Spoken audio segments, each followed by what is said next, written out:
Assalamualaikum warahmatullahi wabarakatuh. Halo, perkenalkan nama saya Lasmi Van Gobel dengan NIM 151420026 dari kelas 2A PGSD dengan mata kuliah kewarganegaraan. Baik, di sini saya akan sedikit menjelaskan tentang apa itu demokrasi, sejarah singkat mengenai demokrasi, ciri-ciri demokrasi, dan tujuan dari demokrasi. Apa sih demokrasi itu? Baik, demokrasi sendiri merupakan sistem pemerintahan dari rakyat untuk rakyat dan oleh rakyat, di mana setiap orang dapat mengambil bagian perihal keputusan yang akan mempengaruhi kehidupannya dalam bernegara.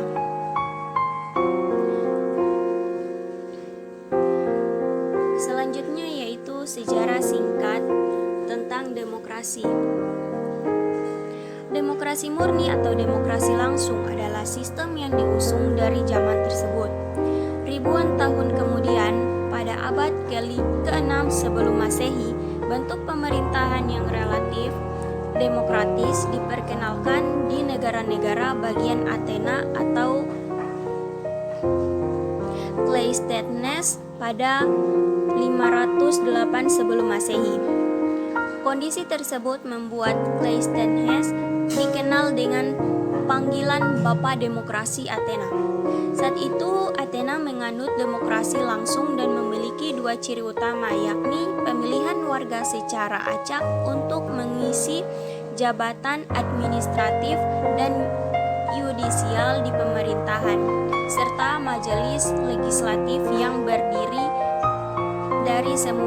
terdiri dari semua warga Athena. Kesemuanya saat itu memiliki hak berbicara dan memberi suara di majelis Athena.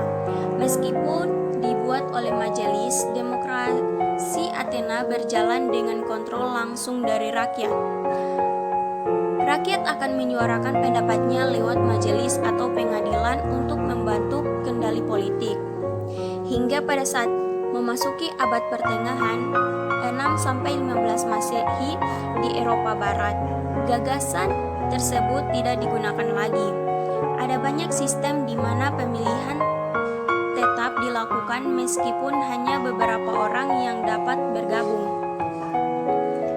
Parlemen Inggris sendiri dimulai dari Magna Carta, sebuah dokumen yang menunjukkan bahwa kekuasaan raja terbatas dan melindungi hak-hak tertentu rakyat. Parlemen terpilih pertama adalah Parlemen de Montreux di Inggris pada tahun 1265. Namun hanya beberapa orang yang benar-benar dapat bergabung sebab parlemen dipilih oleh beberapa orang saja. Yang kemudian itu kita masuk pada ciri-ciri demokrasi. Ciri-ciri demokrasi ada 4. Yang pertama, memiliki perwakilan rakyat. Yang kedua, keputusan berlandaskan aspirasi dan kepentingan warga negara. Yang ketiga, menerapkan ciri konstitusional. Yang keempat, menyelenggarakan pemilihan umum. Dan yang terakhir, terdapat sistem kepartaian. Yang kemudian yaitu materi terakhir tentang tujuan demokrasi. Pada konsepnya, tujuan demokrasi dalam kehidupan bernegara juga memiliki kebebasan berpendapat dan kedaulatan rakyat. Ada beberapa tujuan dari demokrasi. Yang pertama yaitu kebebasan berpendapat, yang kedua menciptakan keamanan dan ketertiban, yang ketiga mendorong masyarakat aktif dalam pemerintahan, dan yang terakhir yaitu membatasi kekuasaan pemerintahan.